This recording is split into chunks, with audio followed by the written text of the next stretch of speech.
रहे खेती करते हैं। ये भिंडी का फसल है। ये एक दिन इस साइड तोड़ते हैं, दूसरे दिन उस साइड पे तोड़ते हैं।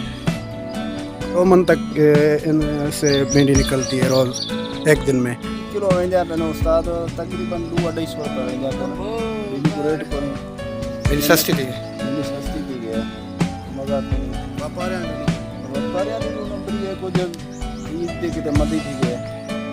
कराची में तकरीबन अभी भी 170 रुपये फ़ी किलो भिंडी चल रही है, लेकिन सिंध के दीगर जो इलाके हैं वहाँ पर भिंडी बहुत सस्ती है। वहाँ पर आप अगर 20 किलो की लेने जाएंगे भिंडी तो आपको 400 या 500 तक मिल जाएगी।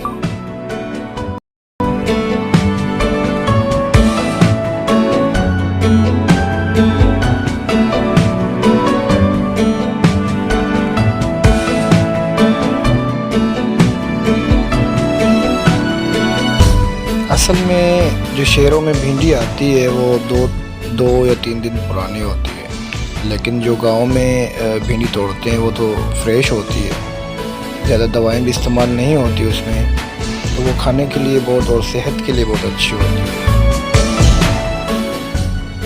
हुकूमत को चाहिए कि इन काश्तकारों को मुनासिब रेट दिलवाएं ताकि इनका गुज़र सफ़र अच्छा हो और लोगों को भिंडी भी साफ होती है।